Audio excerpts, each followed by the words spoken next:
Tantor Audio, a division of Recorded Books, presents Sin and Savage by Anna Mara. Narrated by Amy Melissa Bentley. Chapter 1. Tuesday, 10:05 p.m. Las Vegas, Nevada. Beggars, hookers, pickpockets, gangs, druggies, shadows in the night. Joe Sorelli's nervous eyes scanned the dark, deserted back alley for any signs of deviant life. A whisper of unease washed over him.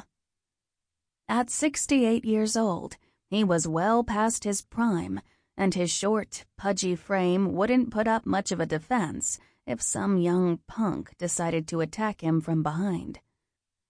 But he still had enough life in him to fight back if he saw it coming. He let his gaze prowl the alley once, but no one was around. The dilapidated buildings surrounding him were shut tight, save for an open window at the back of Delilah's, a run-down biker bar hangout he had just delivered a last-minute meat order to 20 minutes ago. No one was around, thank God. He drew in a relieved breath and lowered his balding head back underneath the open hood of his broken-down 14-year-old van.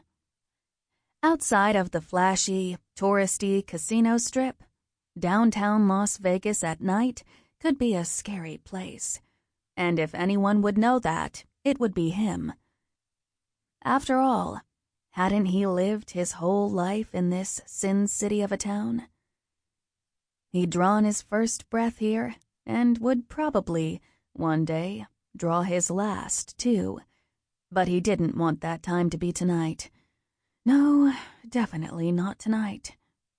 He had plans, big plans for his future, and they didn't include being murdered by some low-life criminal trying to score in some derelict alleyway in the middle of Vegas at 10 o'clock at night.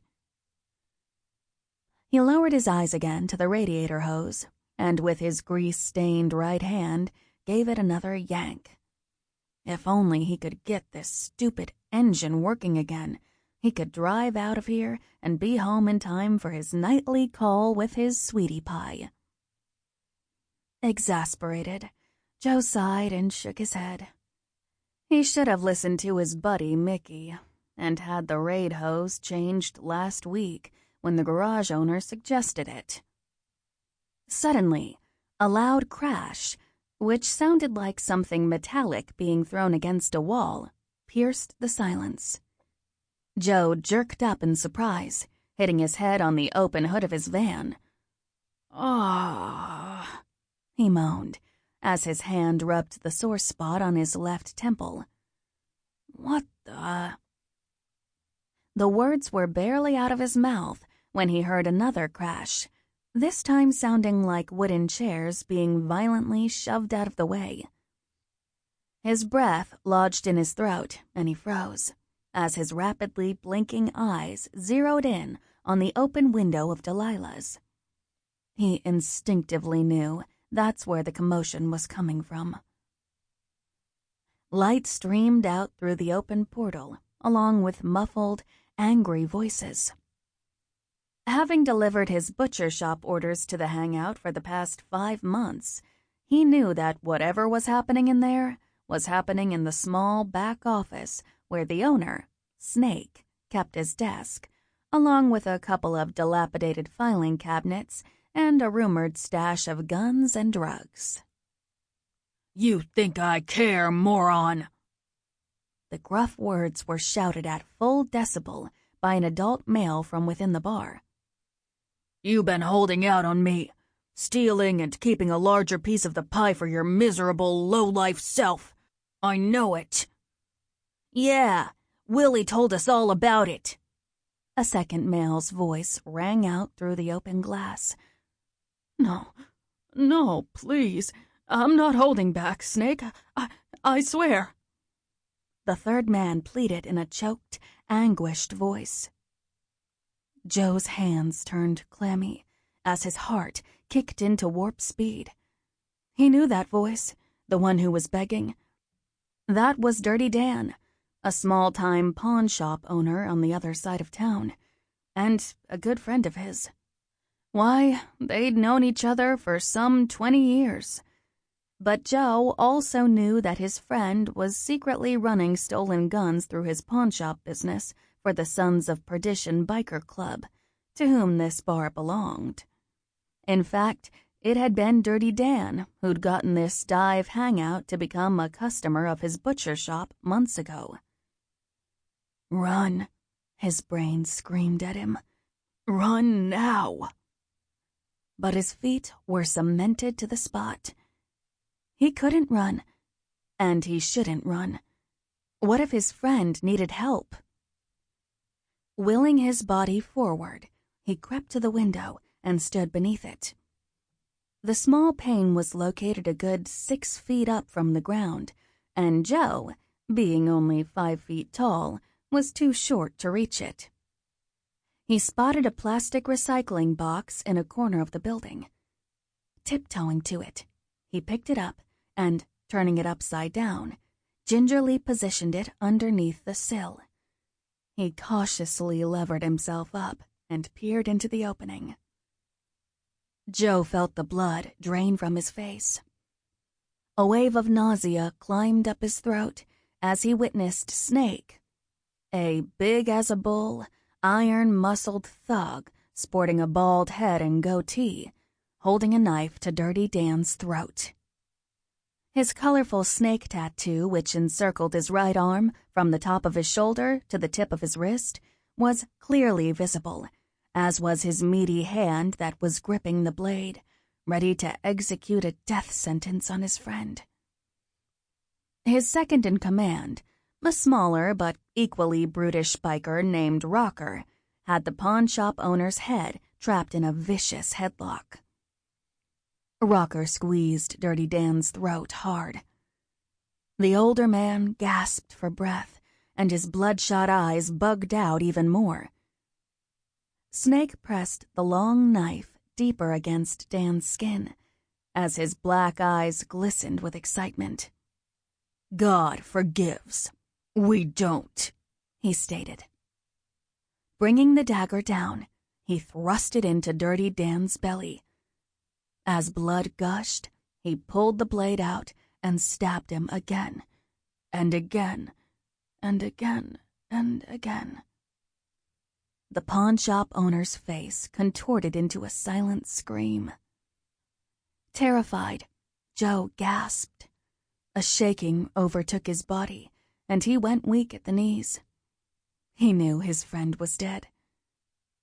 Taking a step back, he suddenly lost his balance and fell off of the box, landing onto his tailbone with a grunt.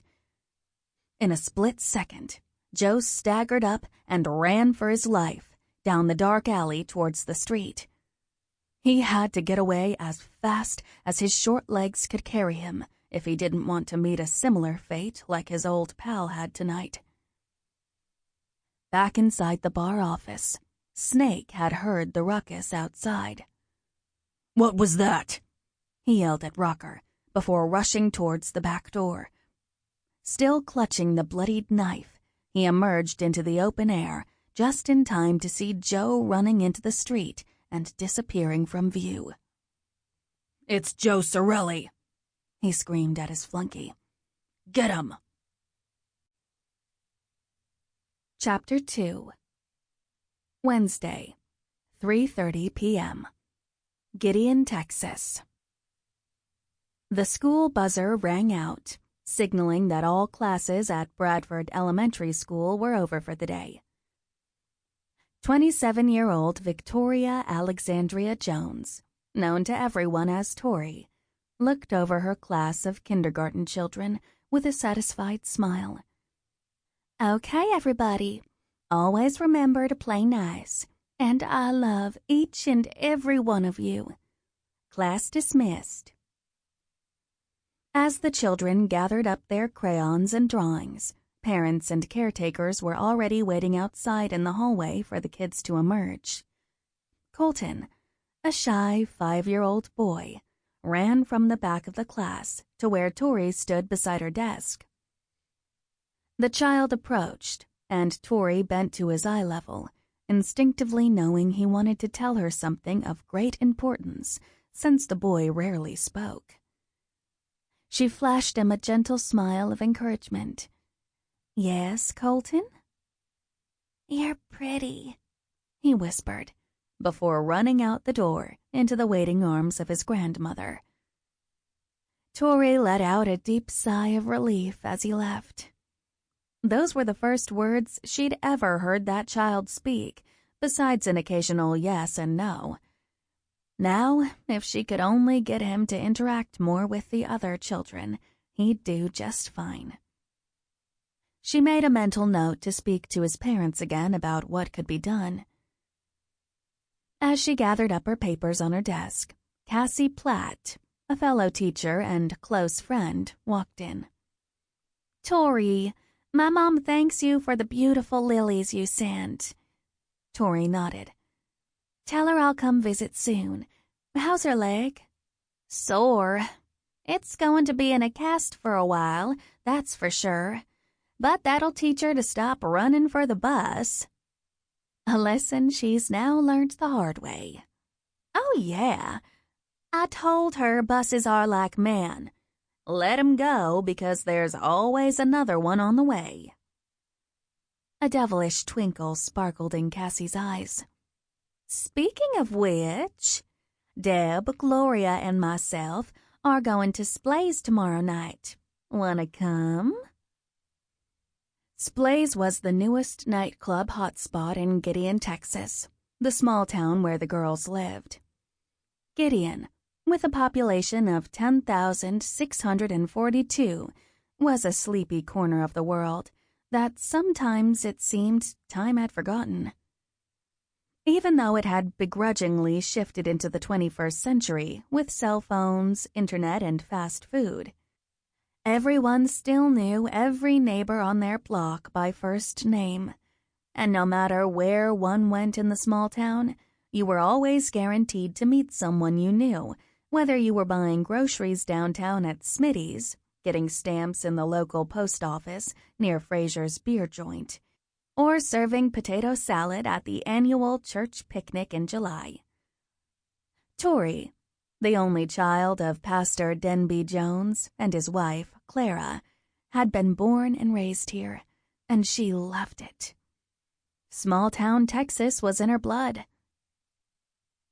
Cassie's expectant eyes lit up as she waited for her friend's answer. "So, how about it? Wanna come?" Tori's lips twitched with humor. "No, thanks. I've heard the place is infested with rats." "Rats?" "Yep, the male variety kind." Cassie let out a short laugh and shook her head. "You've been officially divorced for a year now. They're not all scumbags like Todd, you know." "I beg to differ. I think they're all cheatin', lying, dirtbag crooks who will promise to love you forever until the next female comes within sniffing distance. Then they'll max out your credit cards to the tune of $57,824.56 and run off with said female, making you the laughing stock of the town."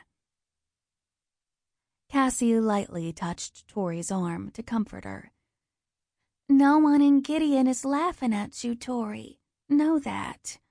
Everyone loves you here." "I know, I guess." Tori lowered her glistening eyes away from her friend's laser-sharp gaze.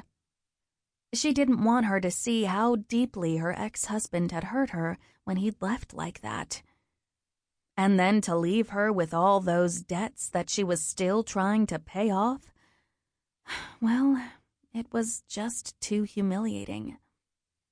To hide her shame, she collected the toys scattered around the classroom. "It's just that I don't appreciate being a bigger scandal than when Sophie shot up her husband's pickup when it was parked outside his girlfriend's house. That's all." Cassie laughed.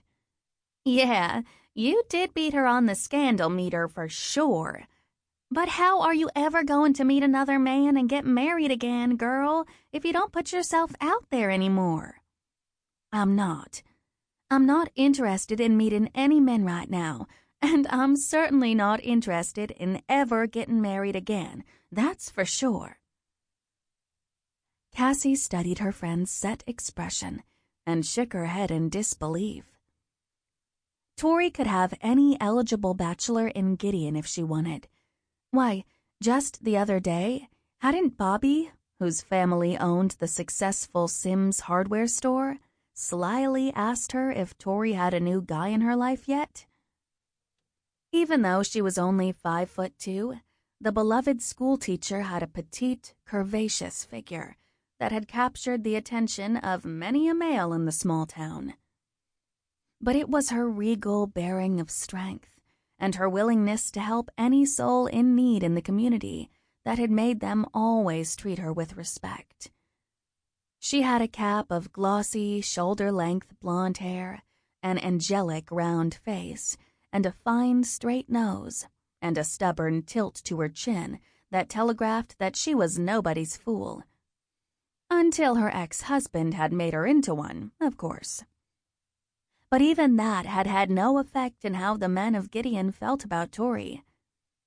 Cassie knew that if any one of them could get their hands on her ex, Todd Shelton, he'd be drawn and quartered before he could get anywhere near her friend again. Her beauty held a sweetness that went beyond physicality, and it made anyone in her proximity want to protect her, even if at the same time she was trying to protect you. Cassie frowned. Come on, Tori. Just one night of fun with the girls.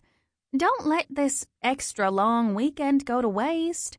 It's not every day they find mold in this old school and have to give us a Thursday, Friday, and a Monday off while they clean it up. Tori laughed as she rustled through the papers on her desk and started stuffing them into her briefcase. I'm not wasting anything. I have big plans for my time off. Like what? I'm going to get into a hot bubble bath tonight, and I'm not getting out of that tub until Sunday morning when I have to pick up Nana for church and lunch. Then I'm getting back into it all day Monday. All I want is some peace and quiet for the next 5 days. Her friend frowned disapprovingly. That sounds boring. Tori feigned an expression of outraged insult. Are you calling me boring? She laughed. Cassie's eyes turned sheepish. Well, I didn't want to say, but the girls and I, we kind of think you're turning into Bonnie Belle. What? Tori exploded as a flush of hot anger rose into her cheeks. Bonnie Belle was a pious nun who was now the oldest resident of Gideon, Texas. At 104 years of age, she lived a quiet life at Shady's retirement home. Cassie nodded. You're no fun anymore, and you never want to come out with us either. I'm not saying you have to party every night, but the way you're acting is not healthy for a young, beautiful woman like yourself. It's like you went from 27 to 100 in a flash of lightning. So, you, Deb, and Gloria talk about me behind my back. Is that it? Thanks. Thanks a lot. Nice friends I've got. Tori violently shoved the rest of her papers into her briefcase. She was furious to think her friends called her a bore behind her back. Cassie put her hand on Tori's arm to still her friend's movements. Don't be mad, Tori, please. It's just that we think you're way too young and pretty to be sitting at home alone every night. And just because the first chicken you cooked in the pot came out rubbery doesn't mean the next one is going to taste the same. Suddenly, Tori's anger evaporated like a puff of smoke, and she snorted out a quick laugh. How did we go from me being a fuddy-duddy to the art of poultry cuisine? You know what I mean, Cassie chortled. Todd Shelton was a snake, and we just don't want him to steal your joy. That's all. The girls and I, we all love you, Tori. I know, Cassie, but can't you understand? All I want right now is some quiet time for me. This long weekend is like a godsend. You know my parents are still on that Haiti mission until the fall, and Nana said she'll be busy playing bingo with the ladies, so not to call her. I'm free and clear for the next 5 days, and I'm taking advantage of it. How is Nana Estelle? Smoking like a factory chimney and swearing like a sailor who hasn't been on leave in a year. Cassie giggled. Then she's fine. Oh, yeah. Nana Estelle Crumpton was the 76-year-old mother of Tori's mom, Clara. At a diminutive 4'11", and known around town for her bleached blonde, sky-high bouffant hairstyle, she was a feisty character who insisted on living by herself in her own condo and who passionately disliked her uptight, straight-laced son-in-law, Pastor Denby Jones. The argument they'd had at last year's church picnic had started with a comment he'd made about her noodle salad and had ended when she'd called him a judgmental blockhead. And he'd called her irrational and impulsive. But none of the other picnickers had paid any mind. It had even become an annual tradition for the two to argue at the July event. Cassie's shoulders drooped in resignation. Okay, then. If you should change your mind about splays, give me a call. I will, but I won't. Tori picked up her purse and briefcase and moved towards the door. She stopped and walked back to give her friend a quick hug. Thanks, Cassie. You're the best. You're not mad at me about what I said before? Tori smiled and shook her head. I know you just want me to be happy, even if you seem to think you know what's best for me. A little snort escaped her friend's lips. I do know what's best for you. You need a new man in your life, Victoria Alexandra Jones. And some excitement, too. Well, it ain't happening this weekend, Cassie Rebecca Platt. That's for sure. See you Tuesday. Tori giggled as she waved goodbye and walked out. Chapter 3. Wednesday, 6:48 p.m. Tori sank deeper into the warm, sudsy bubble bath, and all of her cares melted away. She closed her eyes and let the heat of the water seep into her bones. It felt so good to just let go and not have to think about anything. Not have to worry about how she was going to pay off the debts Todd left her with, or worry if her parents were all right in Haiti, or worry whether Nana would live to be 100, or worry if she herself would ever find love again. Love? Surprised, Tori's eyes flew open, and she shook her head, trying to dislodge the thought. Where had that come from? She wasn't interested in love. What had love ever done for her, except break her heart, make her the humiliating spectacle of Gideon, Texas, and put her deep, deep into a tunnel of debt that she couldn't see her way out of? Marrying your college sweetheart was supposed to be a sure thing, a safe bet, a happy ever after event, not the worst mistake of your life. How could she have been so stupid not to have seen the signs of Todd's cheating? Sure, he did have to travel a lot for his job, being an account manager for that Dallas software company and all. And yes, she couldn't exactly have foreseen what he'd been up to on all those business trips. But darn it, she should have known instead of blindly accepting everything he'd told her. What a fool she'd been. Love? No, thank you. That was one delicacy off her list from now on. She closed her eyes again and let her body sink deeper into the hot water. Knock, knock, knock, knock. Tori's eyes flew open again at the insistent pounding on her apartment door. Tori, are you in there? Tori, please, are you home? That was her grandmother's voice, and she sounded frantic. Nana? Just hang on a minute. Tori leapt out of the tub, sloshing water on the ceramic floor. Her heart began to pound violently at the fear she'd heard in the older woman's voice. Quickly grabbing her robe, she put it on and raced to the door, unlocking the deadbolt.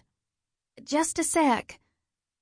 Her words were barely out of her mouth when her grandmother exploded through the open portal. Tori, oh, thank God you're home. Something terrible has happened. Nana gushed as she paced the living room. Tori felt suddenly faint. Is it Mommy and Daddy? No, they're fine. Are you okay? Are you feeling sick? Tori went to grab the older woman's arms to still her movements so that she could examine her face for signs of distress. Nana quickly shook her head no. Honey, it's not me. It's Joe. Joe? Who's Joe? Suddenly, Nana's eyes flickered warily as she stared at her granddaughter's expectant face. Hesitating, she moved out of the younger woman's grasp. I need a smoke and a drink. Got any whiskey in this joint? She asked as she reached into her purse for her cigarettes. Lighting one, she puffed the smoke out quickly, her hand trembling as she brought the stick to her lips again. Tori noticed the tremor. Nana, who's Joe? She shouted as fear churned in her gut. All right, don't you yell at me. He's my fiancé, okay? And I love him, and we're going to get married, and neither you or your mother or your numbskull father are going to stop me. That's who he is. The older woman plopped down on the couch, the outburst seemingly having sapped all of her strength. Tori gawked at her. Your fiancé? You don't even have a boyfriend. Yes, I do. His name is Joe Sorelli. He loves me and I love him, and we're going to be married, Nana Estelle declared, as she smashed the cigarette stub into the ashtray before reaching for another one from her purse. Joe Sorelli? I've never heard of a Joe Sorelli in Gideon. You wouldn't have because he lives in Vegas. Vegas? Las Vegas, Nevada? Nana nodded, and Tori frowned before continuing. The only time you were in Vegas was 5 years ago. Well, I kind of have never actually met him. In person, I mean. The older woman blushed, and a guilty smile crinkled at the corners of her lips. Reproachful, Tori crossed her arms against her chest. She straightened to her full height, adopting the stance she used on her misbehaving kindergarten kids. Nana, what have you been up to now? Start talking. Nana's chin angled up, and a defiant gleam shone in her baby blue eyes. I met Joe on a dating website about 5 months ago, and we've been Skyping ever since. I'm in love with him, Tori. We're going to be married. You know, he's even young. Sample complete. Ready to continue?